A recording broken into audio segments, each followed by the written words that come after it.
Well, we're just about ready to start planting. In fact, I'm gonna try to plant my conventional stuff tomorrow. But anyway, I was just out picking up a few rocks and move some stuff around, get some trees pushed off that are on the side of the tree or side of the field. Picking up some junk. Got the oldest. What the hell do we call him? Oh, the comedian. Yeah. Got him running the big tractor and the soil finisher. It's got all new shovels on it, and it looks like it's doing a heck of a job. It was leaving some streaks before.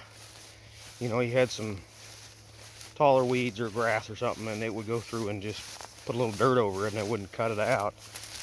So we put some new sweeps on it, and I think it's getting it all now. It's doing a heck of a good job. She's pretty well got everything wiped out now, I think. I don't see any outliers down here. So here's what she looks like. This is the used to be organic, going back to conventional ground. This is the landlord's. Well, he just wants a little cleaner field, so we're gonna go back to conventional on this one. You can see this is the kind of weed, you know, it's about 1 foot tall. That it's got just a tiny little stem on her. And if that sweep comes along here just beside it, the weed will just kind of wiggle over and go around it. So hopefully with the new sweeps on, it'll get everything killed. And it looks pretty good.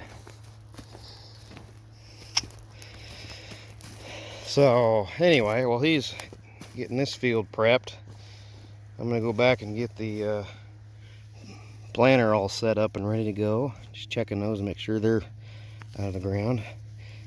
Yeah, it's all tilled down there, so no skips. Good. There he is.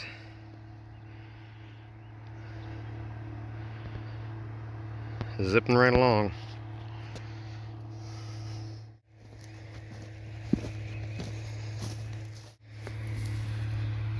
Holy smokes. These are just kind of little, you know, fill the garden type rocks. But that guy, yeah, that's a big one. That's a big rock.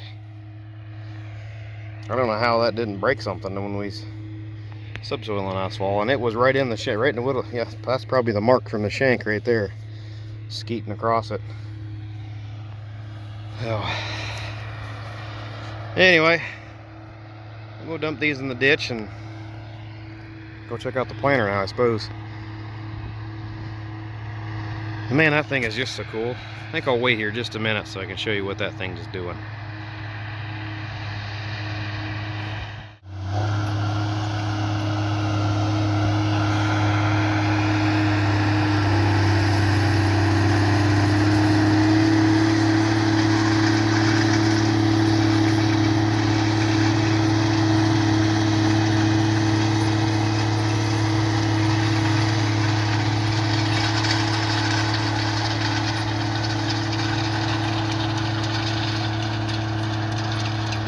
Disc blades in the front, shovels and sweeps in the middle, followed by a rolling bar basket, and then a 3-bar drag harrow.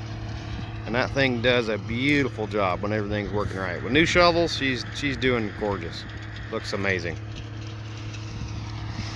Alrighty, well, let's go check out the planter.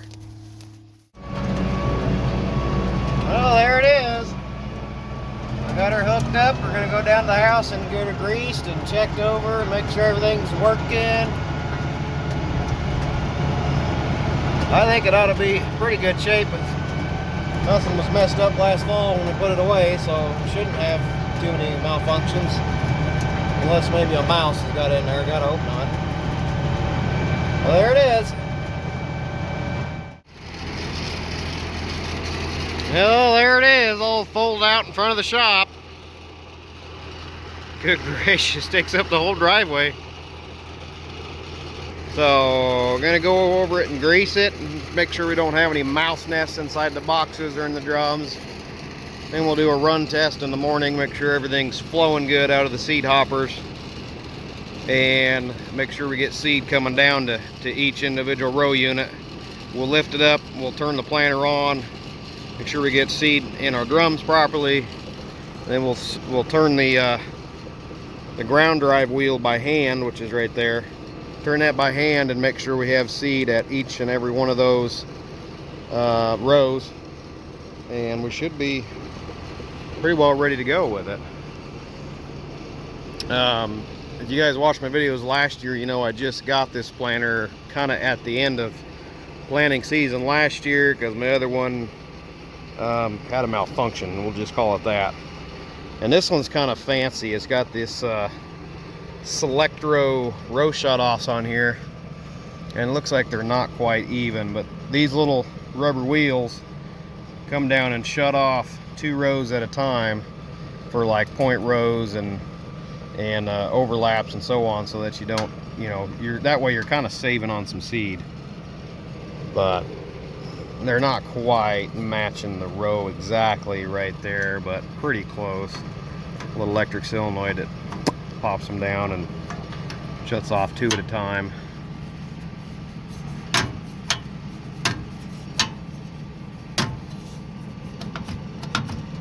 Yeah, it's pretty neat the way that works.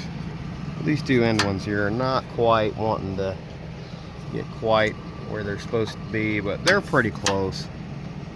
I suppose it's not going to make too much a difference. So anyway, that's pretty nice. Not a whole lot to look at really, to show you on the camera anyway. I went ahead and greased it before, and now I'm getting grease all over my camera here, so that's nice. But yeah, everything. One thing I do have to watch for is this connection right here. When this thing folds, this is the split manifold where these over here fold around forward and come apart here, so I got to make sure I have a good connection here on all these every time I fold her out. So anyway, yeah, looking good. But as you can see, it's pretty much dark now. It's almost 9 o'clock, I think, so not much more I can do in the dark without a flashlight and smashing fingers and so on. Alright, well, we'll do the run test in the morning. Hold on. You'll see it here in a minute. Just watch. There, see? Told you. Just a second. Alright, so everything's greased. We're just going to throw the seed in there. We've only got 40 acres to do, and I can fit that in the hoppers without having to refill. So we're going to fill her full of seed, go take off and plant, and as you can see, we've got a storm coming. So I'm supposed to be here about 5 o'clock this afternoon and get close to like 1.5 inches, 1.25 inches, somewhere in there. So that'll be perfect. Get some rain on the new seeding. So we're going to get the hoppers filled up here and get going, but we got to get these 2 pallets of seed. Got to get this one put in the shop and that one moved out of the way. And yeah, it's gonna be fun. Well, I made a couple trips around the field and stopped a couple times trying to get my marker to go down, and the marker is not working. So yeah, well, with this rain coming, I'm gonna go anyway, and since it's conventional and not gonna be cultivated, I guess the rows are gonna have to overlap or have a little gap or whatever, because we're going, markers or no marker. Gotta get her in the ground. No, I just gotta really pay attention now, since I can't see where the heck I've been exactly, and make sure I get as close as I can. Now, straight rows wouldn't be so bad trying to guess, but when you're going up over around a hill like this on a curve, you just kind of gotta do the best you can without a marker, and this is really a pain in the butt. I know I'm gonna have some overlap and some gap and some spots, but without a marker and with rain coming, we're gonna just do as best we can. Couldn't, the driveway wasn't wide enough for me to try the markers last night on the second half. See, they got 2 positions to where they fold clear up over top of the planter like they do, or you can kind of see it up there in the mirror. They've got 2 position fold, and the first fold worked fine. It's the other part that folds on out to mark the ground does not want to go down. And I don't know if it's a wiring problem or something. It almost acts like it's pinned up. It just won't move at all from that cylinder. Whatever. But anyway, we'll get her planted.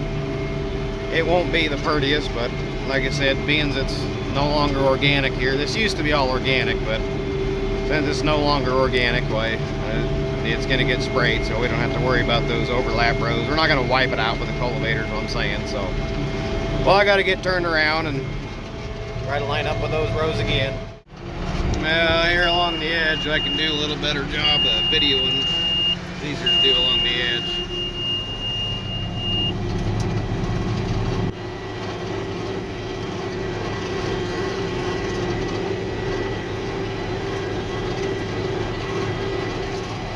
So how I do usually, without having a marker, and here's how you can kind of tell, just got to see where you're at back here, and then kind of look over here in the corner of the cab, and about where the grass kind of meets the window is where you want to kind of drive, you know, without, you know, in the middle of the field. That's, you kind of just mark a spot there in the window where the last row is. Okay, we're pretty close. You mark a spot there in the window, and that's kind of how you keep straight without markers. Now the other side's a little bit more difficult because I don't have this side I run off this little bolt right here in the on of that monitor. The other side I don't have anything other than kind of where the wiper's hanging. I kind of aim for it about right here and just hope for the best. Now on a curve, you know, it's kind of like pulling a big long trailer. You have to compensate a little bit more or less or whatever, and that's where you get some bigger gaps, and it really kind of looks funny out there because I ain't got any markers. Anyway, just do the best you can, I guess. I suppose the guys with the GPS stuff wouldn't know how to go at all without GPS working. Well, if your markers didn't work and your GPS didn't work, well then what would you do? Because you're not used to looking at all that. You're usually reading a book or looking at your phone, or I don't know what you guys are doing in there, but whatever. You're not paying attention to where the heck you're going. Just kidding, guys. Just giving you a hard time. Now see, that's what I mean. You got to you really got to steer out to get around the corner. And when you've got a curve in the middle of the field, it's really hard to follow. You just kind of got to go by the feel of your pants, I suppose. So we got the last little bit of 10 acres, a little bit on this knob we just came down on, a little bit over there, and then we'll be done. So yeah, be 40 some acres. Conventional corn be planted, and I hope we get that rain that's coming. It's looking cloudy, so it'll be good. Be good if we get her. Lawns are drying up and pastures are getting shorter around here. Really need some rain. I guess one bonus side of not having the markers working is you won't forget to lift them up and hit a tree or something with them.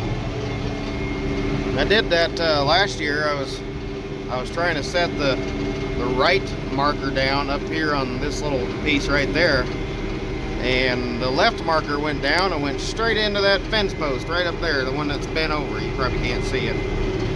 I bent the shit out of my goddamn marker first time I was using her. Yeah. Well, anyway. Luckily, I've got another planter sitting around that had a marker on it I could switch and grab real quick so we could get back to planting. Anyway, yeah. Fun. Well, shoot. See, now we got some curvy, windy stuff going around this little terrace.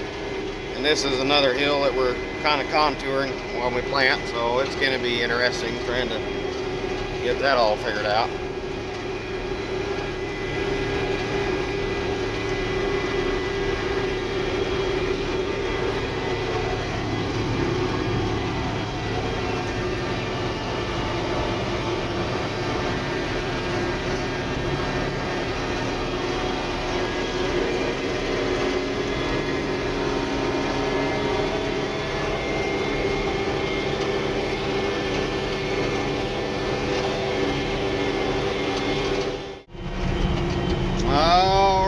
there's the last little piece.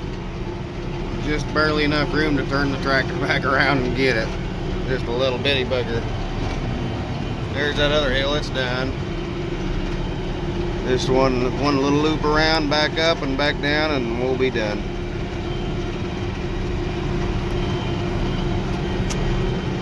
$40-some acres in. Kind of nice. Get something in the ground anyway. Not sure what the markets are doing. I don't know if I believe all of it, but I heard from a radio show the other day, they kind of expect these prices for the next 4 years.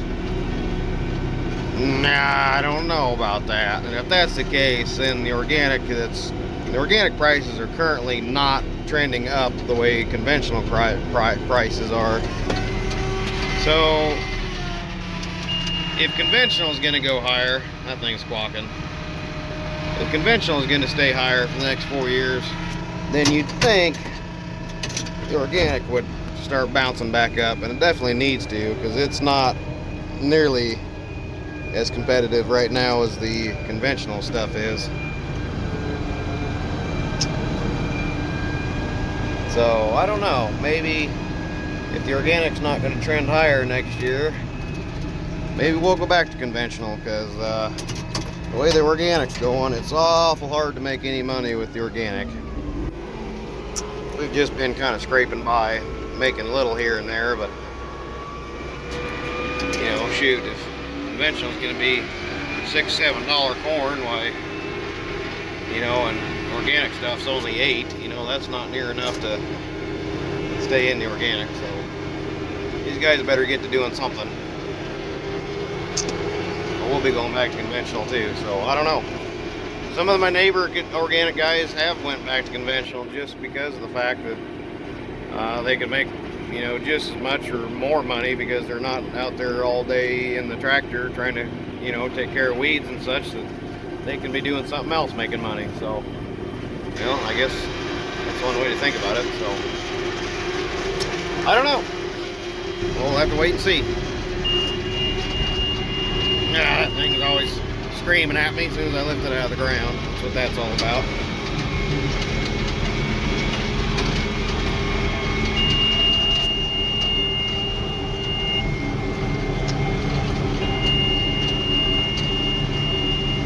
Now see, here's my last row on this side. Right there, you can just see it.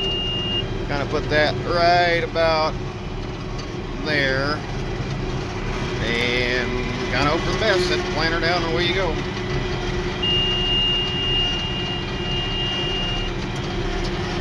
I've got more planter that's going to stick out on that side anyway, so it ain't going to matter. A little overlap on both sides.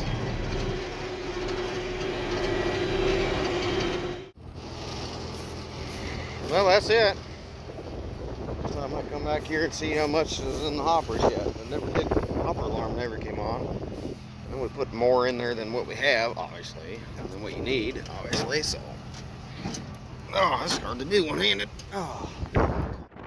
Well, there it is. There's a treated seed. We got definitely, yeah, it was almost to set the sensor off. Now we'll have to get all that out of there, and we'll have to get the hopper washed out so we can go back to the organic stuff.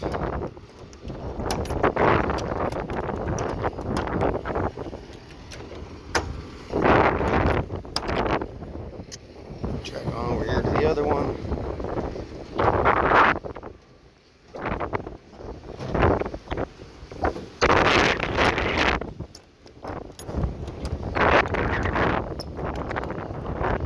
Oh yeah, about the same. Well, that's good. You know she's planting even. Oh, come on. There we go. Well, there it is. Let's see if we can get her folded up. No problem folding. Now we're headed back home to see why the heck that marker ain't working.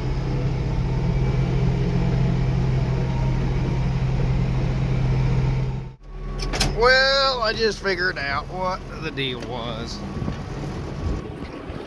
Why my marker wasn't working. So this is the wiring harness slash conglomeration of stuff. Trying to make everything work. And it's got these extra wiring harnesses in here that run those select rows on each corner. So anyway, the previous owner had color coded these with these little colored zip ties, and I had these two switched around. So when I plug this one over here where it's supposed to go, well, I'll be darned, it works just fine. Now look, see, we got the comedian over here screwing around again. The old poot. So yeah, anyway, I plugged this guy back in. Now, for some reason they don't want to go in all the way, so I'll wrap a zip tie around it to make sure it doesn't come apart. But yeah, what a pain in the butt. See, he's got this one color coded red to red, and this one's yellow, this one's yellow, and this one's yellow. Well, that needs to get off of there because that's confusing as heck.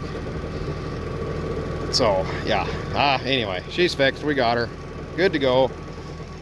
Now my markers are working. I'll probably stick it into a fence post. I hope not. That's a pain in the butt. Alrighty. Well, it's the next evening, and the planter's put away yesterday, and we did get a heck of a good rain coming through late that night, and we got right at 2 inches of rain in the gauge, so it definitely was needed. And everything's pretty well soaked in now, pretty soggy in the most parts at the little lot here by the horse pastures. Not too bad. That'll make that corn grow for sure. So anyway, stay tuned guys, as we got more planting videos and field prep videos coming up. Hang in there. Catch you later.